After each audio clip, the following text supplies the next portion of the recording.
కూటమి సర్కార్ అధికారంలోకి వచ్చి ఏడాది గడిచినా ఇచ్చిన హామీలు అమలు చేయాలని చెప్పి ఇవాళ ఏపీ అంతటా పంకపార్టీ నాయకులు వెన్నుపోటు దినం పేరు మీద నిరసనలు చేసిర్రు.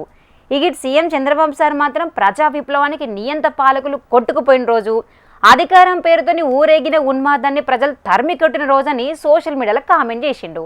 అసలు ఇంతకీ ఇయ్యాల ఏపీలో ఏం నడిచిందో ఓ నజరేద్దాం పాండ్రి.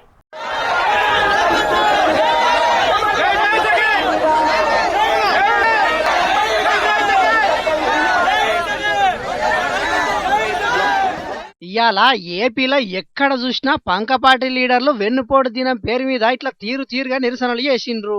నగరిలా మాజీ మంత్రి రోజా మేడం చెవుల పువ్వులు పెట్టుకొని నిరసన ప్రదర్శన చేసింది. అటెంకాడ మాట్లాడుకుంటా గిట్లా అన్నది. పవన్ కళ్యాణ్ ఏమో నాకు ప్యాకేజ్ ఇస్తే చాలు, ఎవడెక్టు వచ్చినా నాకెందుకని. రాష్ట్రంలోనే కాదు, పిఠాపురంలో ఆడపిల్లలు రేపైనా పట్టించుకోడు. పిఠాపురంలో ఎస్సీల్ని గ్రామ బహిష్కరణ చేస్తే పట్టించుకోడు. ఇక గుంటూరులో మాజీ మంత్రి అంబటి రాంబాబు సారు ఇంటికా నుంచి కలెక్టరేట్ కు పోతుంటే పోలీసులతోని పెద్ద బయసే అయ్యింది. నువ్వెంత అంటే నువ్వెంత అనే కాడికి పోయింది ముచ్చట.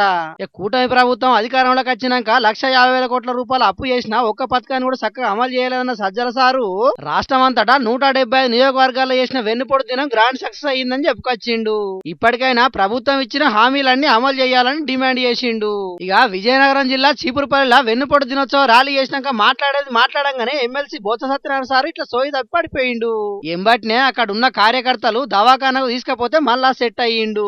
ఇట్లా రాష్ట్రం అంతా పంకపార్టీ లీడర్లు కూటమి సర్కారును ఎండగట్టే పని ముంగటేసుకుంటే నెల్లూరు నగరంలో జన సైనికులు గిట్లా వెరైటీ నిరసన చేసిండ్రు.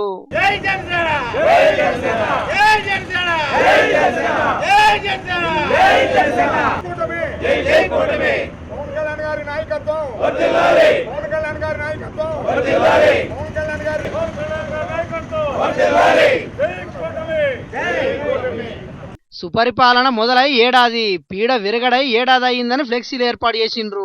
వైసీపీ దిష్టి బొమ్మను ఏర్పాటు చేసి భోగి, దసరా, సంక్రాంతి ఒకటే పారొచ్చినాయని నినాదాలు చేసిండ్రు.